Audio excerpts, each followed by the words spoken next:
Tadalak leaned in close as the boy presented another ale to Llewellyn, who set to it with his characteristic enthusiasm. Llewellyn isn't too dangerous, but he can be unpredictable. I think if he gets drunk enough, he'll pass out once we get him home, and he won't mind us sharing in his hospitality, and that way we don't have to travel these dangerous parts by night. Plus, Tadalak thinks the big oaf may know something about the recent troubles. When we were out back, haggling over the horses, he muttered something about that strange woman with the curved sword. I'm not sure what he knows, Ox. He seems to like you, though. Perhaps you can ask him about it. As Tadalak finished, Llewellyn crashed his mug down to the table, crowing jovially. What are you two girls whispering about her? Come on, boys, a man doesn't like to drink alone. You never answered my question about old man Janison. You lot tracking him? Bruckner called for more ale and drank small sips as Llewellyn emptied tankards. The swordsman feigned a growing intoxication. What do you suppose did happen to the king? We got out of him many a sharpish when everything started falling apart. While the men talked, Nima kept an eye and both ears on the other customers, but she could hear little over the din made by Llewellyn except for the ongoing rant of the dwarf at the next table. I'll tell you, lad, I'll tell you what happened to that old king. He passed by here not 10 days ago. Passed by with some devilish-looking folk in a wagon, I suppose it was. It was all lit up with queer some lights, blue and red and dark magics, I guess they was. Didn't see it myself, but I knows a fellow what did came right past our town, they did. He slammed his fist down on the table to emphasize, apparently, how close they came. His eyes darted around the bar for a moment, falling upon the strange woman and her companions. She did not look their way, but there was no doubt she had heard every word. The drunken half-orc looked to Bruckner and said in a stage whisper, Lots of strange stuff around here these days. Queer and devilish. I wouldn't want to be the king. Who would? Carting him off to the blackest pits of hell, I'm sure. Nah, you got it all wrong, lad. Llewellyn nearly bellowed, lifting his head up from the table where it had fallen. Them wasn't taking the king, like. Rather, he was going with them, like he wanted to be there. Leastwise, that's what this fella saw. Straight north up the road, easy as you please, the king in the cart with his head on the devil woman's lap. His head tilted back before dropping forward, his chin against his chest. He was fast losing consciousness. Tadalak laughed, leaping onto the table, startling the big creature. Oh, Llewellyn, you do say the strangest things. I'm sure your friends saw no such thing. You know how you are when it comes to telling tales, especially when you've been on the sauce. Saw King Janison with some devils indeed. Idle gossip. Come on now, big fella, let's get you home. You've had a skinful. Tadalak raised his eyebrows at the other two, gesturing at the door with his head. Bruckner rose, shouldering his pack. He made a show of fumbling in his coin purse, then carefully placed another gold dazran on the table. He turned then to help Llewellyn to his feet. He staggered alongside the half-orc to the door as though drunk, calling out tipsily, We thank you, sir, for the excellent food, excellent ale, and fine hospitality. Good night. Nima rose to follow Bruckner, Tadalak, and the drunk into the night. The air outside had grown cold and the wind was murmuring. As they passed through the door, Nima nudged Bruckner. I'll be along shortly, She said quietly. Tread lightly, Bruckner cautioned. Tadalak looked concerned, but nodded and beckoned Nima closer. Llewellyn's place is a little tin shack, west of here, about 400, Tadalak looked at his legs, then at Nima's. Make that 200 paces, straight along the main road. There's a copper statue of a pig out front. Actually, you can see it from here if you watch us. A copper pig? That's right. Nima found that strange, and her eyes must have said as much, for Tadalak shrugged. As Bruckner, Tadalak, and Llewellyn began making their loud and raucous way down the street, Nima darted across to an alley, sinking into the shadows and keeping out a keen eye and ear. She watched as her companions made their way toward a small hovel some 90 yards away.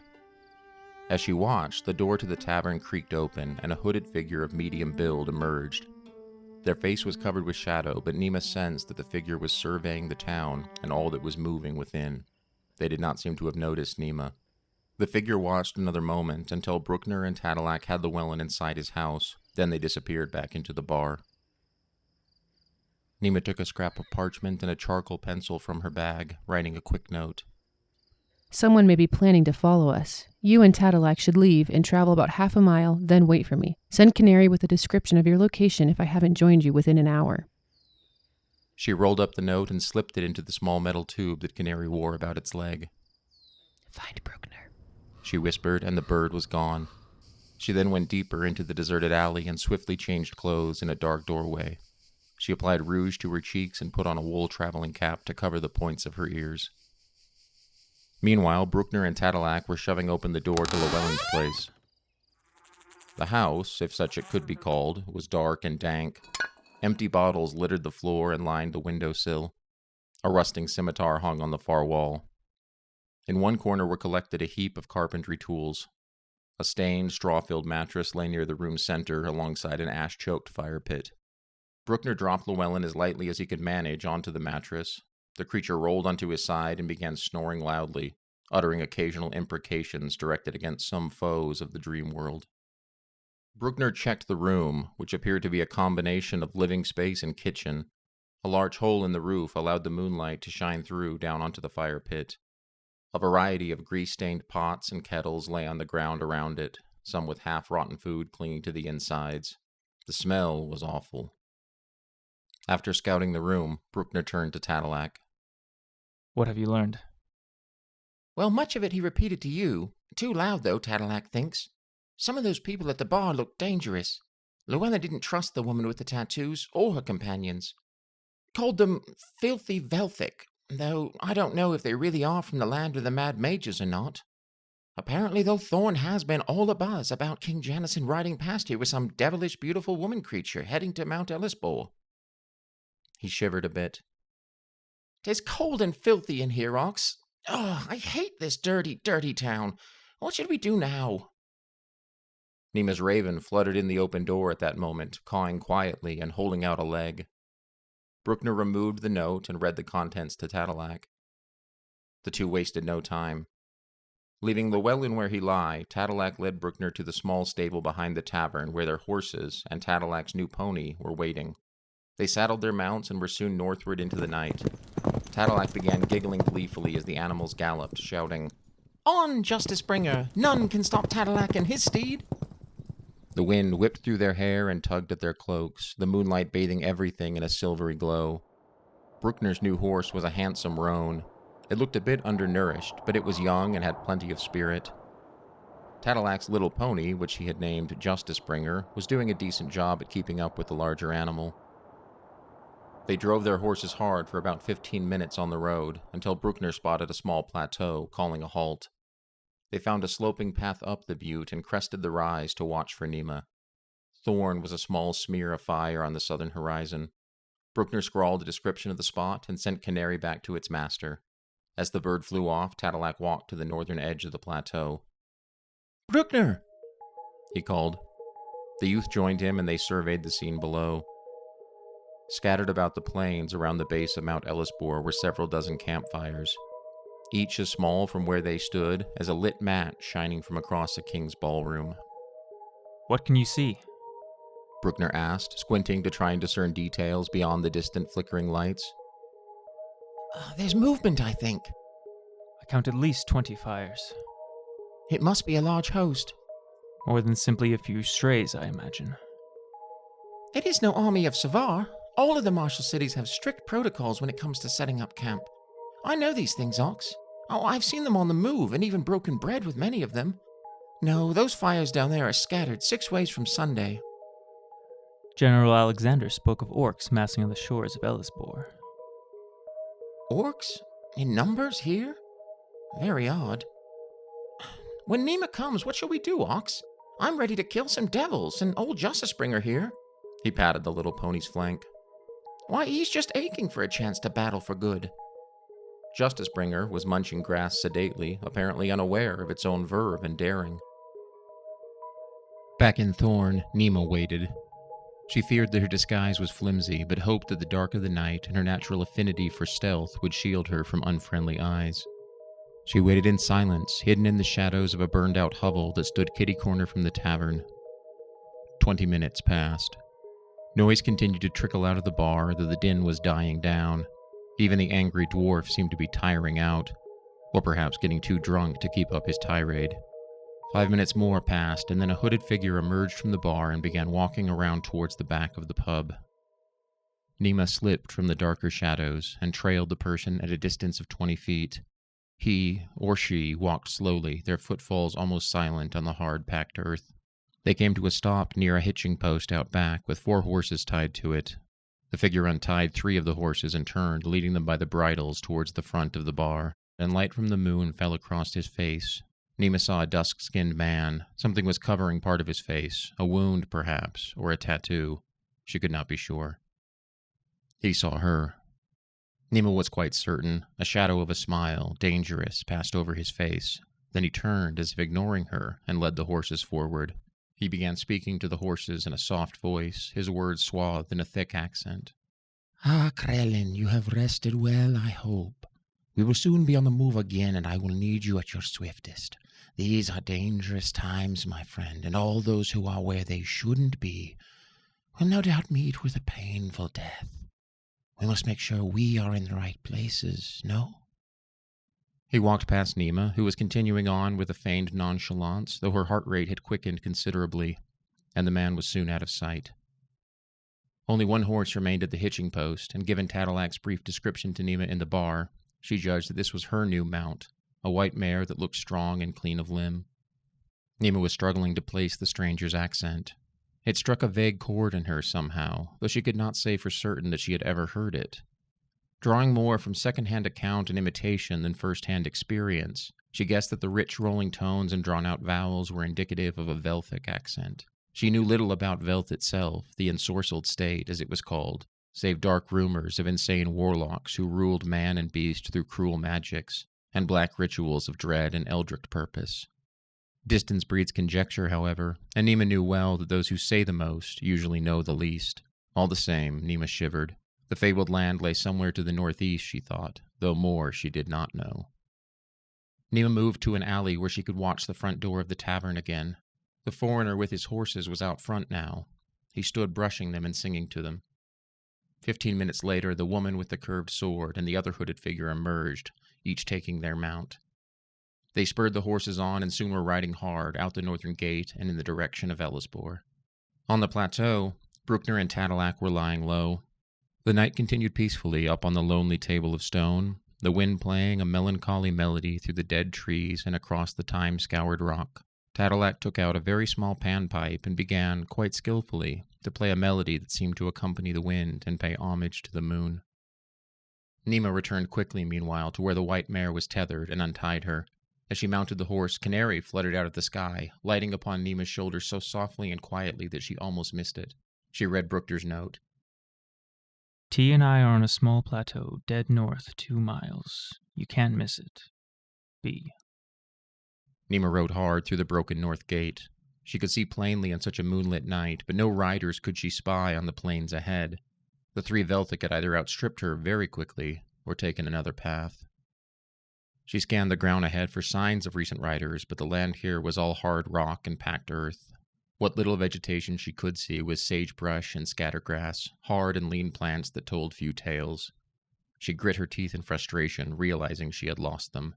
Riding north, she soon saw the long, low shelf of rock that Bruckner had mentioned. Canary cawed loudly as they approached, leaping from Nima's shoulder and flying to the night. Nima followed the raven to the sloping path that led to the plateau's crown. As she neared the summit, her keen eyes spied the many fires scattered like coals across the foot of the mountain ahead. She looked hard, studying the ripples of movement sweeping across the valley floor beneath Ellisbor. Orcs. Many orcs. She spurred her mare grimly and rode on.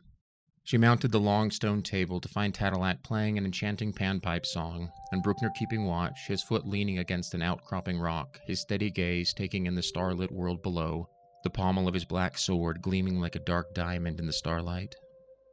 The 2 looked over as Nima arrived. She spoke tersely without dismounting. You may have been followed by a group of 3 from the tavern. Unfortunately, I wasn't able to track them, and I cannot say for certain whether they know we are here or where they have gone. Have you seen anything else suspicious? Is it suspicious that the gnome knows how to play the pipes? No? Nothing then. You saw the fires? Yes, orcs. How many? Several hundred at least. Bruckner nodded, then paused for a moment. I'm glad you returned unharmed. And then he quickly added, Do we ride on? Tadalak set his instrument aside and piped up, saying, I think we should stay here for the night. Those fires blazing at the base of Mount Ellisbore don't look like cheery, welcoming fires. Tomorrow we can investigate them. Plus, Tadalak is tired. Very good. Bruckner said. I will take first watch. Nima and Tadalak both gratefully agreed, and the 3 set up camp. Wood was scarce, but they managed to get a blaze going. Tadalak, much like the night before, dropped to the ground after tossing a bedroll down and fell promptly asleep. Nima also managed to find her way into the world of dreams, exhausted as she was from the day's travel and the evening's excitement. Bruckner sat, alone with the mournful wind, and watched as the stars coursed slowly through the heavens. He saw little change in the orc encampment to the north. Some fires died down, others were kindled. After 3 hours, he shook Nima awake. She was alert nearly at once, and Bruckner laid down gratefully. Nima sat and fed the fire with stunted branches, staring into the flickering light. The night was cool and quiet, giving no hint to the foul doings they sought to uncover so close at hand. A couple of hours later, Tadalak awoke and came to sit quietly next to the elf maiden. He surprised her by speaking suddenly, saying, I like the nighttime. All of Tadalak's friends, the constellations, come out and sit quietly with me. He began to point them out. The great tiger, Belem, who curves his paw around the moon at midnight. The laughing sisters, Gloria and Themia. The silent warrior with his great sickle. Tadalak has been keeping company with them these past 3 years. He looked happily around at the well-known characters painted across the night sky. His face slowly grew sad, and he said, Tadalak misses his friends in the Passavalia forest. It has been 3 long years since he saw them. But I must show them that Tadalak is not just a silly gnome, but a strong and brave gnome. When I return, the village elder will say to everyone that Tadalak is the bravest of all gnomes. And, he looked down, kicking his feet slightly, Tara will finally notice Tadalak. He was staring morosely into the fire. He seemed to snap out of it, laughed, and sprang to his feet. Tadalak is talking silly nonsense again. You had better get some more sleep, little sister. Tadalak will keep watch until the morning. Nima opened her mouth, about to ask Tadalak more about Tara, but said nothing. She simply nodded at the gnome with a small smile and returned to her bedroll. The morning dawned, warm and bright. Nima and Bruckner awoke to find breakfast already made and Tadalak packed. He bade them a cheery good morning, but was eager to discuss the day before them. Well, it looks like there's nothing for it but to head to Mount Ellisbore. Little sister, you seem like the type who knows how to sneak into dangerous spaces. How do you think we should get past any enemies? If the fires we saw last night are any sign, there's a lot of them. Nima and Bruckner ate swiftly, then packed as they discussed strategy with Tadalak. Sounds like a good plan, though I'm not certain that silence and guile are really our little group's fortes. Nima gave a wry smile. But I will be glad for the chance to make up for my poor performance yesterday. This has been episode 3 of Greenleaf and the Black Blade, written, narrated, and edited by Andrew Israelsen. Additional voices by Jared Israelsen and Penny James. Music by Patrick Crafton Cardwell. Tune in next time.